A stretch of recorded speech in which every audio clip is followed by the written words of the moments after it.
afin que mes bien-aimés soient sauvés. Il m'aurait posé la question aux serviteurs de Dieu, quel est le fardeau que nous portons sur notre cœur? Est-ce le fardeau de l'œuvre? Est-ce le fardeau des âmes perdues? Est-ce le fardeau des frères qui sont découragés? Est-ce le fardeau pour les rétrogrades qui ont abandonné la maison de l'Éternel et qui aujourd'hui vivent loin de Dieu? Pardonnez-moi, mais aujourd'hui, moi, je suis en train de voir une génération qui cherche plutôt une place, qui cherche à se faire un nom, un titre, plutôt qu'une génération qui cherche le salut des âmes perdues. Une génération qui cherche à se faire un nom avec les réseaux sociaux, avec des têtes d'affiches. Une génération qui aime les applaudissements, qui raffole des compliments.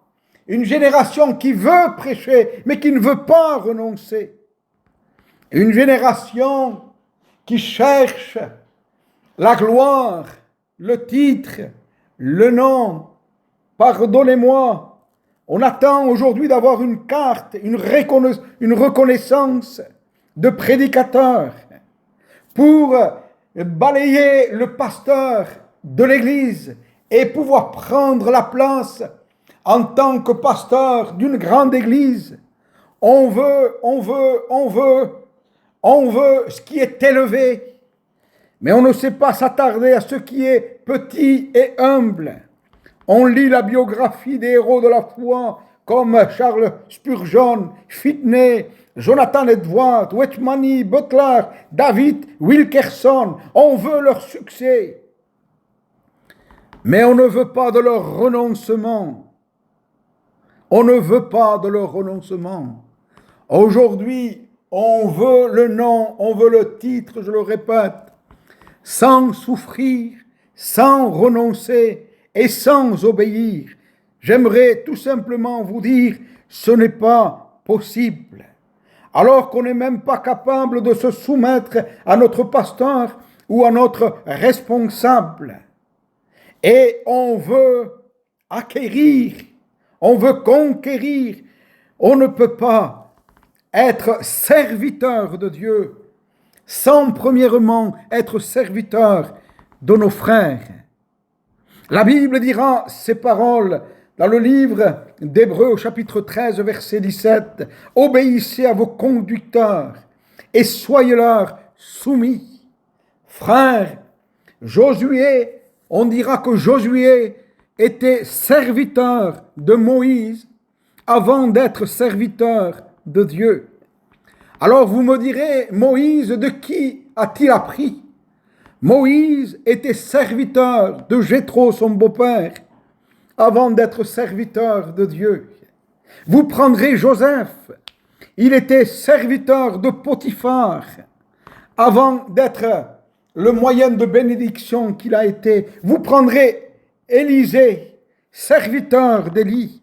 Vous prendrez David, serviteur de Saül.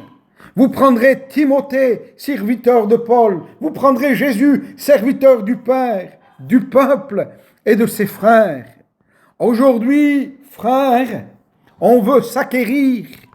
On veut qu'on parle de nous. On veut un titre. On veut la gloire. Sans se soumettre à nos pasteurs, à nos responsables. M'aurez-vous dire que c'est seulement pas possible? Qui ne sait pas obéir ne peut pas commander. Jésus a dit, quiconque veut être grand parmi vous, qu'il soit votre serviteur. J'aimerais dire, si on ne se soumet pas à l'autorité dont on dépend, alors on ne se soumettra pas à l'autorité que l'on représente. Frères, il est important de remettre les pendules à l'heure. Nous sommes dans un temps qui est compliqué et nous avons besoin de savoir, d'être enseignés, de reconnaître que si nous ne sommes pas, qu'il ne peut pas y avoir de vrai service sans serviteur de Dieu et serviteur de ses frères. Sinon, frères, s'il n'y a pas la soumission à l'autorité dont on dépend, la Bible appellera cela le péché de la rébellion.